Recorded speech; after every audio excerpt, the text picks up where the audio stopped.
The Body Shop was absolutely everywhere when I was growing up. But they seem to be kind of fading into irrelevancy at the moment. But they still have this cult following. In fact, whenever I speak negatively of the Body Shop, I get an onslaught of comments from people who stick by this brand and all the good they have done throughout the years. Well, I may have some bad news for some of you. In today's first episode of Behind the Beauty, I want to take a look at who the Body Shop really are. Everything from the founder, the brand itself, and the controversies along the way. And there are a lot of them. There are a lot of them, and they only get worse. Let's start from the beginning. Let's go back to 1976, where the Body Shop was founded by Anita Roddick. She started with a tiny shop, which was actually wedged between two funeral parlors in Brighton, which at the time was really controversial. It probably would still be controversial today, but to have like a skincare beauty body shop in between two funeral parlors, kind of weird. I would question what was in the products. Not all too surprising, we'll see going forward, because the Body Shop's founder was no stranger to controversy. While Anita's husband was busy riding a horse from Buenos Aires to New York, a lifelong dream of his apparently, Anita was at home with her children thinking, I need to support myself. I need a way to come up with money and feed my kids. And the Body Shop was her answer to this. Now, before her husband went away on his midlife crisis, no, he was only 26. Sounds like something you do in a midlife crisis though. He actually raised £4,000. And with this money, Anita was able to open the first store, the first Body Shop. And within just a few months of opening, she knew she was onto something big. Anita's vision for this business was to sell ethically sourced products that are cruelty-free and good for the environment, made from natural ingredients. Rightfully so, she didn't want any of her products to be tested on animals, and the ingredients would be sourced directly from the suppliers. The producers even, not the suppliers, the producers. Labels were handwritten, very simple, and in fact, the products were originally sold in urine sample pots, which she would get from the local hospital. However, she kept running low on these sample pots, but this inspired her to come up with the refillable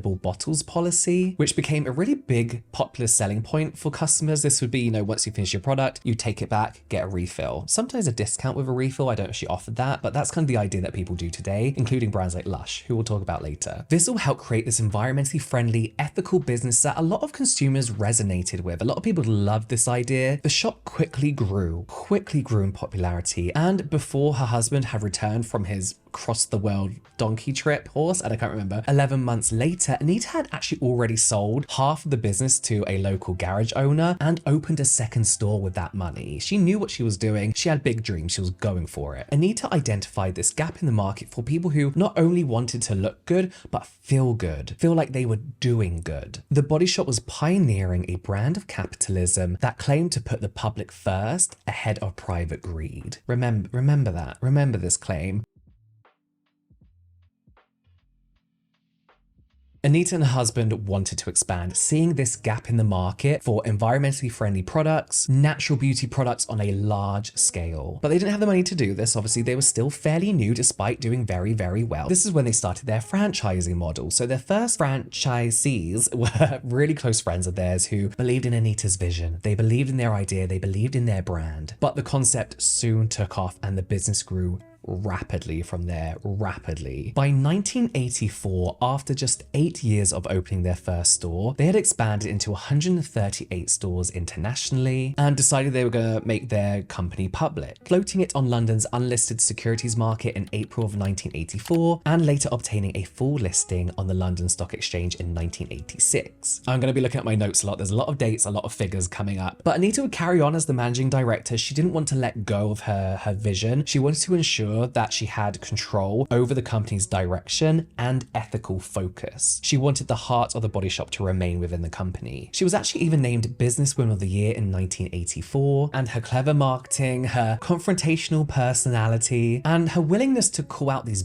big beauty companies, these big greedy, big pharma kind of companies, and their greed-fueled practices made her like a media star. Like everybody loved her. Not just the brand, but her. She was the brand. It was arguably Anita herself that made the Body Shop grow so quickly, along with their products and ethics.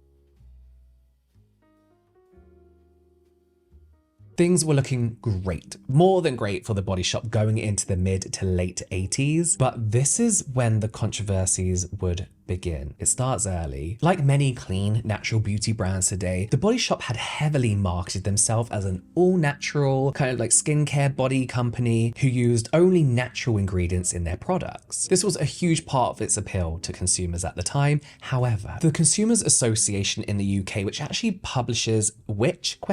magazine, which is still around today. They have TV spots as well. They basically kind of like a non-biased independent product reviewer, kind of like, you know, if it's any good and all that kind of stuff. I guess they're an influencer.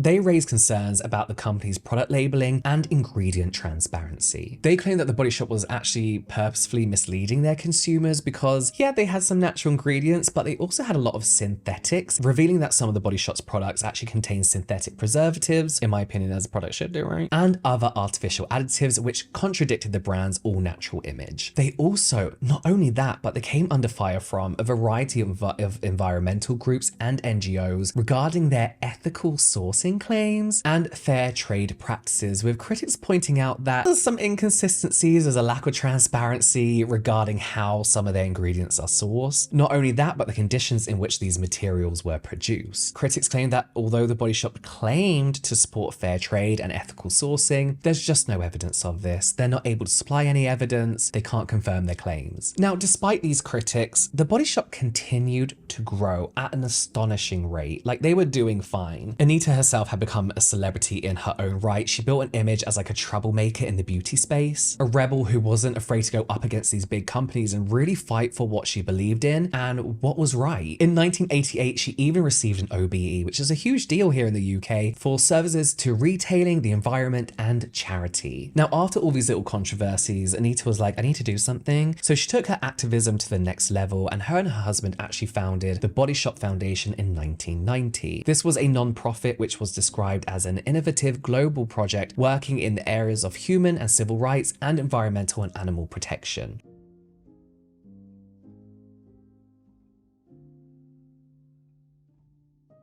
The Body Shop continued to grow at almost an unbelievable rate during the early 90s. If you were a 90s child, like I said at the beginning, The Body Shop were everywhere. Friend's birthday, you get something from The Body Shop. Mum's birthday, The Body Shop. Dad's birthday, whiskey. Teachers, did I say teachers? Body Shop. Everyone got everything from The Body Shop, right? Everyone had those lip balms, the body butters. The Body Shop were everything. 8 years after being fully listed on the stock exchange, share prices had risen by an insane 10,994%.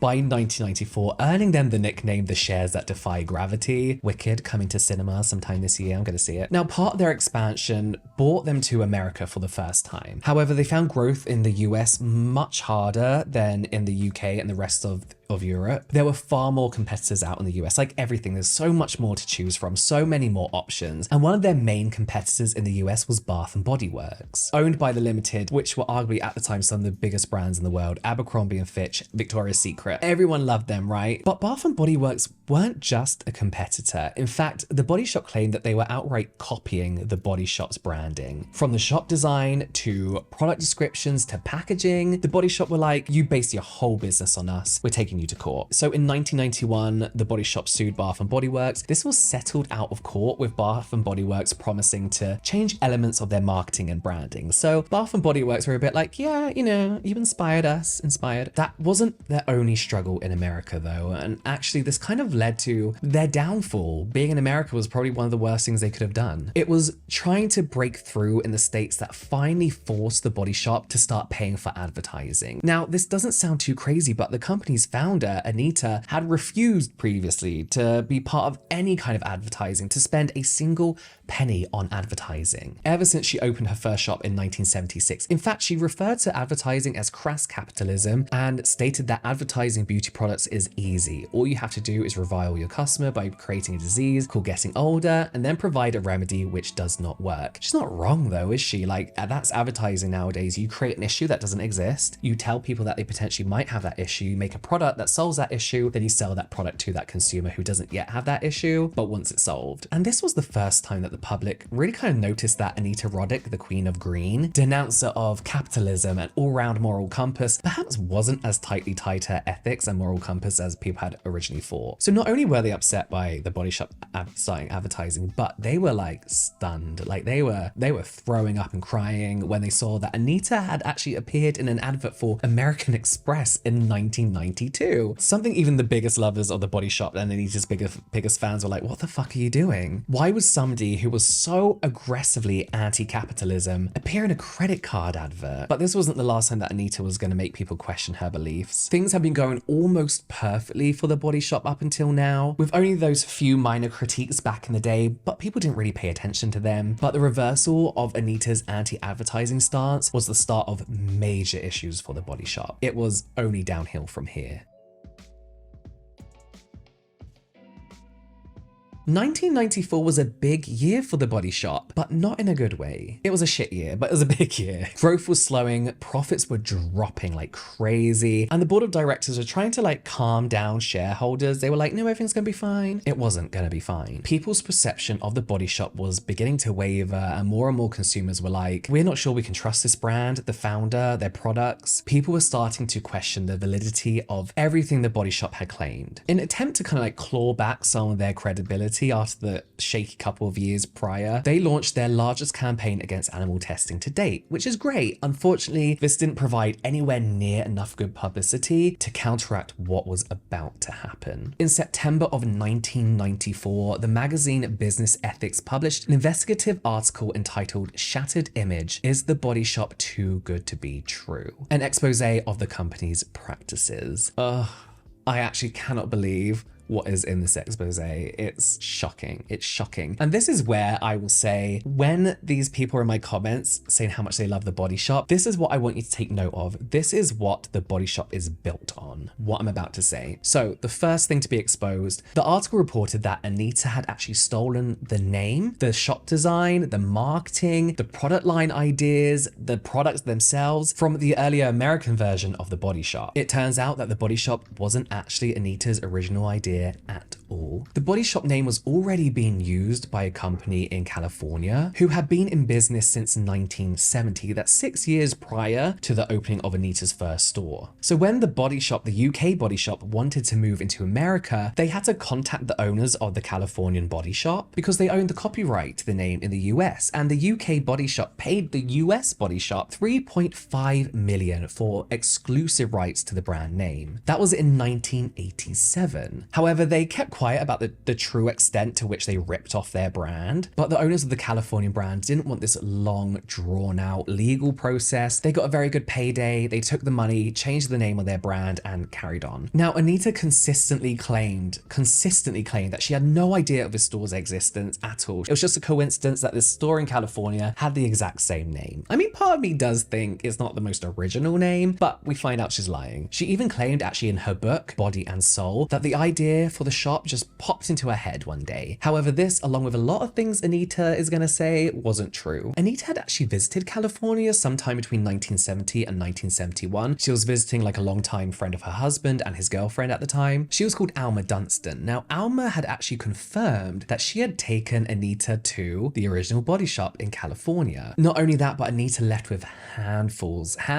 of products and bags to take home with her, along with handfuls of brochures, literally detailing all the products that they sold. 6 years later, Anita opens her first Body Shop in Brighton, and it wasn't just the name she had borrowed from the Californian company. She took everything from the name to the green color scheme, to the product list, to the handwritten labels on those urine pots, and the refill bottle policy. And she didn't even really try to hide this either. Her brochures just copied the US version's brochures, almost word for word. So the US store had a product called 4 o'clock astringent lotion. lotion. Anita called hers 5 o'clock astringent lotion. That's clever. The US store sold Korean washing grains. Anita labeled hers Japanese washing grains, claiming that she came up with the idea after her visit to Asia. And this is what Anita would do. This is what she would do. This was like one of her biggest marketing and more successful marketing ideas. Come up with a fancy name for a product, claim she discovered the ingredients while traveling the world and meeting women who use these natural ingredients. The trouble was, it was all made up. None of this ever happened. She actually said that she visited Sri Lanka and she watched women rubbing pineapple on their face, and this is what led her to make her pineapple facial cleanser. Didn't happen. Or that she created a cocoa butter product inspired by Hawaiian natives, or developed a peppermint foot lotion on request by the London Marathon. None of this happened. None of this was true. According to early executives Janice Raven, Mark Constantine, and Ada Valancourt, Roddick just completely made up these stories because they sounded good. They'd sell product. The Shattered Image article was so detailed and so scathing, it literally pulled no punches. And aside from commenting on like the entire theft of a brand in order to create her own, the article also discussed how the Body Shop's lawyers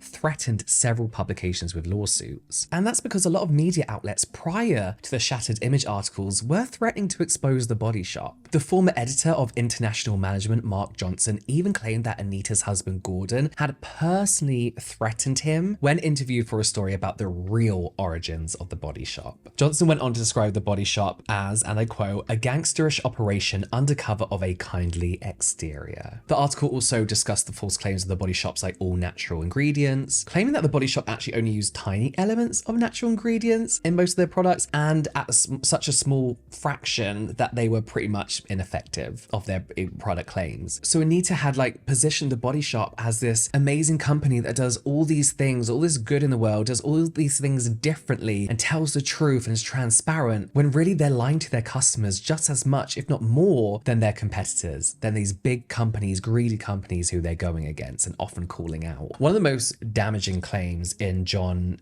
Enteen's article, the Shattered What's It Majig, was about the Body Shop's charitable donations. And this was something that the Body Shop made a lot of claims about. The Body Shop claimed it contributed more to charitable causes than most companies. They actually claimed that they give an inordinately high percentage of pre-tax profits to often controversial charitable campaigns. And Anita Roddick claimed herself that the Body Shop actually gave the majority of their profits away. Now, despite Anita's boasts here, the Body Shop actually had a long history of misrepresenting its charitable donations. The company didn't actually donate anything to charity until 1987, and up until 1994, the most they had ever donated was $470,400 in 1992. That's just 1.25% of their annual profits and less than the average for US corporations. The Roddicks themselves, they owned a fucking castle in Scotland, they had a Georgian mansion near their headquarters, and they had a flat in London. Anita's husband Gordon had actually flown out his polo ponies from South America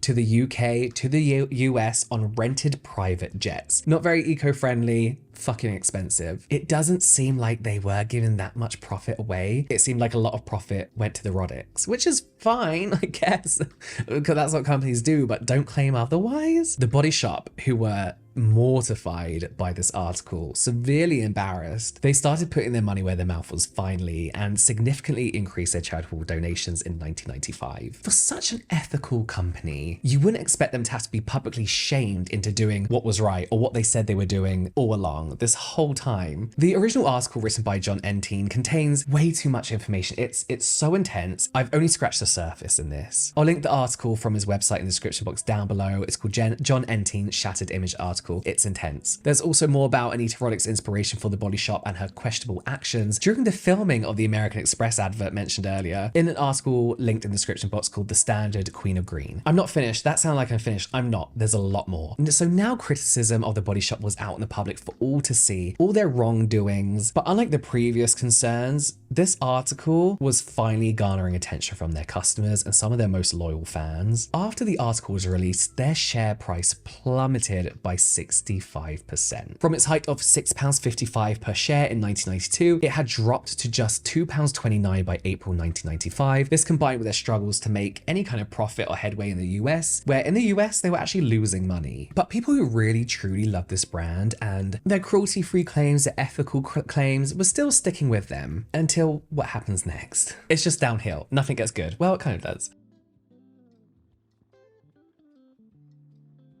The Body Shop continued to struggle over the next decade, with their reputation heavily dented and increased competition on the market. This was the 90s, so there were so many green, clean, natural, organic brands launching on the market. People had loads of options now, and the Body Shop was struggling to compete. However, they were doing fine. They were making okay profits. As I mentioned, the Body Shop were everywhere. Everyone lived near a body shop. They were doing fine. They were all right. But they weren't getting anywhere near the peaks or seeing the financial success they had reached back in 1992. And this is when they created the next major controversy in their now massively tainted history. In March of 2006, Roddick's decided to sell the Body Shop to L'Oreal for £625 million, causing outrage. People were throwing up. Their most diehard supporters outraged. One of the main concerns here is that one of the biggest campaigns from the Body Shop was the campaign against animal testing. They had built the majority of their brand on this notion of not animal testing, especially when it came to cosmetics, whereas L'Oreal at the time was a company known for animal testing some of their products. They had tested on animals themselves until 1989 when they stopped doing their own animal testing. However, in 1997, they began selling in China, which at the time, the regulations required animal testing on cosmetics before they could be sold, especially if they were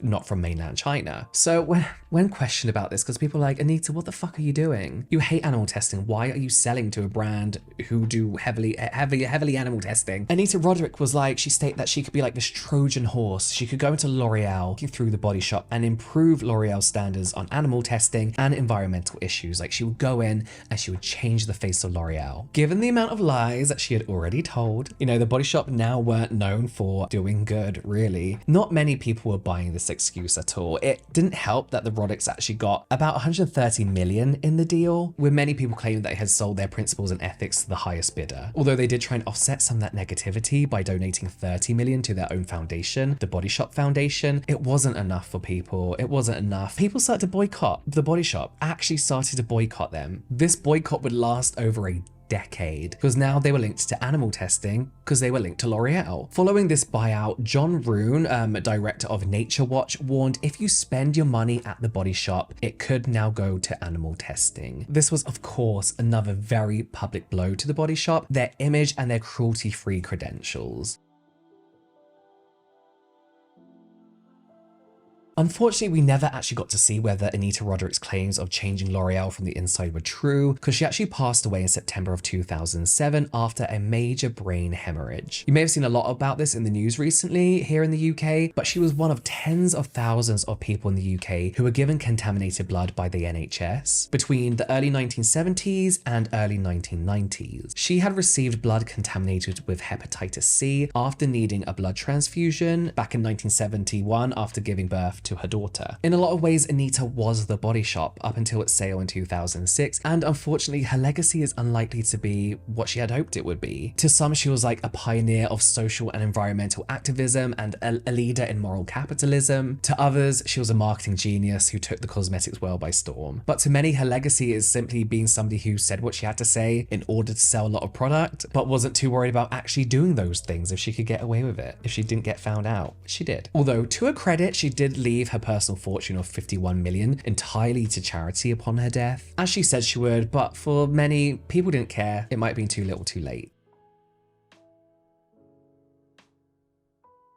Oh, unfortunately for the Body Shop, things wouldn't get any better under L'Oreal's ownership. The Body Shop were just a tiny company amongst L'Oreal's catalogue of brands. And the idea that L'Oreal would even bother changing their policies surrounding animal rights and environmental policies was almost laughable. Like, why would they do it for this one brand that they represent? L'Oreal didn't change their animal rights policy, so the boycott of the Body Shop lasted an entire 11 years. The whole time they were under L'Oreal's ownership. Their green credentials were no longer a unique selling point. Their competitors were adopting their own green policies and achieving a much better image with the public because they could prove their policies. Think Lush, L'Occitane. Lush were kind of doing everything that the Body Shop said they were doing or thought they were doing. So now the Body Shop kind of began a slow decline into irrelevancy. It also didn't help that the controversies hadn't ended for them. They kept going. It seemed like L'Oreal had just kind of like completely disregarded the Body Shop's ethical history and environmental policies with what they were about to do. A campaign by a Christian peacemaker team protested the alleged role of the Body Shop in purchasing palm oil from Dabon, a third-party supplier in Colombia, who forcefully evicted 123 families from their land at Las Pavas on the 14th of July in 2009. Dabon Organics, who had been providing the Body Shop with about 90% of all its palm oil, was part of a consortium that asked courts to forcefully remove farmers from their land so that they could plant palm oil trees. Police in riot gear were deployed in July to assist in forcefully evicting these farmers from their land. The solicitors for 123 farmers and their families were appealing against the decision with the backing of a British charity. They said that some of these locals had lived and worked on the land for more than 10 years and had actually already applied for the right to own its land under Colombian law before the consortium bought it. The Body Shop initially denied purchasing palm oil from this area, but they later dropped Dabon as a supplier after not being able to provide proof that they weren't involved in the land seizures. Like they couldn't prove that they had nothing to do with it. L'Oreal eventually did try to return the Body Shop to its environmentally friendly roots in order to bring back all these customers, but with no effect whatsoever. I think if they were under L'Oreal, they were going to be boycotted. So L'Oreal did make a few promises. Let me read them out to you. So they said that by 2020, all its natural ingredients would be sustainably sourced, as opposed to just under 50% of its ingredients falling under this category at the time, and ensuring that almost 70% of its packaging would not originate from fossil fuels, as opposed to 30% at the time. But this just pointed out to consumers that the Body Shop weren't doing what they thought they were already doing and how behind the times they were in comparison to competitors like Lush. They were supposed to be this proudly ethical company, so why weren't they already achieving all these goals? If they knew what to do, why weren't they already doing it? By 2016, the Body Shop's products were present in over 3,000 stores across 66 countries. Still, their overall sales were on a massive decline, and their operating profit had dropped by 38% under L'Oreal's takeover. In 2017, L'Oreal had given up. They were like, no, we can't do it. So they agreed to sell the Body Shop to Natura & Co, which was Brazil's largest cosmetic company, for £880 million. Natura actually had a really good reputation as a really ethical company. So Nature Watch, who initially called for the Body Shop's boycott when they were bought by L'Oreal, kind of had hope. They hoped that this buyout would return the Body Shops to its ethical origins. However, Natura refused to comment on their cruelty-free policies, so the boycott remained in place. Again, rightfully so. I don't care. Boycott them, do it. I do care. Supporters of this boycott actually wrote to the company demanding transparency. And as a result of this, in December of 2017, Natura actually responded, announcing a new policy on animal testing. The new policy banned ingredients that had already been tested on animals since March of 2013. Almost all ingredients at some stage has been tested on animals at some stage in their development, right? We all know this. We've talked about this before. But companies with that fixed cutoff date of March 2013 will discourage current or future animal testing and often avoid buying ingredients that have already been tested on animals. Nature Watch actually called for a lift on the boycott in 2018 after Natura announced its new policies. It was a major victory for the campaigners. They had been campaigning for over a decade, and the return to the Body Shop's activist roots continued under Natura's ownership, implementing far more robust environmental sustainability and social activism policies. And by 2019, the Body Shop had actually received a B Corp certification. This is a certification which measures a company's entire social and environmental impact. And those certified B are at the top. They're the cream of the crop. They're considered leaders in the industry. So really, for the first time in the Body Shop's entire life, they were actually doing what they said they had been doing this whole time. In June of 2020, the Body Shop again got into a minor controversy after calling out J.K. Rowling on Twitter after she posted a transphobic tweet. The Body Shop responded to the tweet, offering J.K. Rowling a copy of Transgender Rights by Paisley Curra, along with a vegan bath bomb and a reusable tote bag that said it's bloody natural. Some customers found this offensive. Some customers said that they were bullying J.K. Rowling, but most of the Body Shop's customers were actually on their side on this one. Things start looking up up for The Body Shop. In 2021, The Body Shop announced that by 2023, all their products will be certified vegan by the Vegan Society, and they reached this target of being 100% vegan by 2023. Finally, someone in charge at the company was saying what they were going to do, and they were actually doing it. But for all the good Natura actually managed to do for The Body Shop since their takeover, they couldn't undo all the past controversies. They couldn't improve the brand image, and they couldn't improve the overall sales. The market was just way too competitive, and The Body Shop had fallen too far behind. So in 2023, Natura sold the company to Aurelius, who are a global private equity group, for just 207 million. In those 6 years since Natura took over, The Body Shop's value had plummeted by 673 million pounds. And after Aurelius took over, things went downhill even quicker than previously. After less than 4 months in charge, Aurelius announced in February of 2024 that they had put the UK part of the business into administration, and that they would be closing up to half of its 198 UK stores, as well as reducing head office by 40%. The administration process revealed that the UK division of the business owed over 276 million to creditors, of which 143 million was owed to other parts of the group. Soon after, The Body Shop Germany went into administration and announced that all of its stores were going to close, all 60 of them. And at the end of February, the Belgian and Danish divisions were placed under administration too, and it was announced that all stores in these countries would be closing. And the same day, it was announced that 75 stores in the UK would be closed over the next 6 weeks. Then the next day,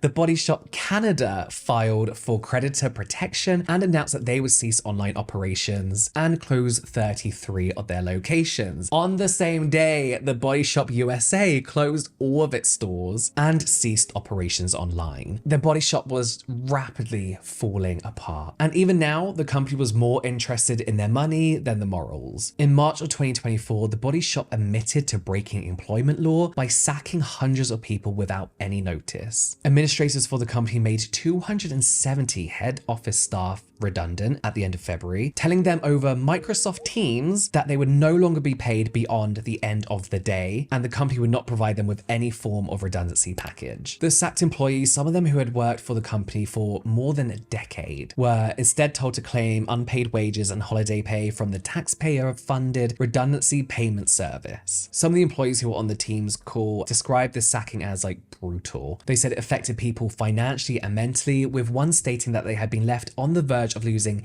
everything by a company that once valued ethics and community, or at least they claimed to. The group of employees actually who lost their job includes at least 15 women on maternity leave, or soon to have their baby, who will now only receive government maternity pay, as opposed to the maternity packages that they were offered whilst Body Shop employees. One now former employee said, "When I found out I was pregnant, the good maternity package at the Body Shop is what kept me going. And I know it's the same for other mums." Another woman on maternity leave said, "The situation had put a massive financial strain on my family just weeks before she was due to have her baby." So in response to this, administrators representing the Body Shop said that they had not properly consulted employees because a swift reduction in head office payroll was needed, citing their statutory duty to take actions to benefit all the company's creditors rather than the employees. One of the lawyers for the ex-employees stated that for a company renowned for its ethical credentials, it perhaps shows how far it had come from its origins. But after everything we've learned so far, has it really come that far from its origins? Is any of this really a shock or a surprise? Or is this the exact kind of behavior we've come to expect from the Body Shop? In May of 2024, just this month, the FRP advisory announced that the Body Shop's business and assets would be put up for auction after plans for a company voluntary arrangement fell through. So whilst it's possible that a new company will come in and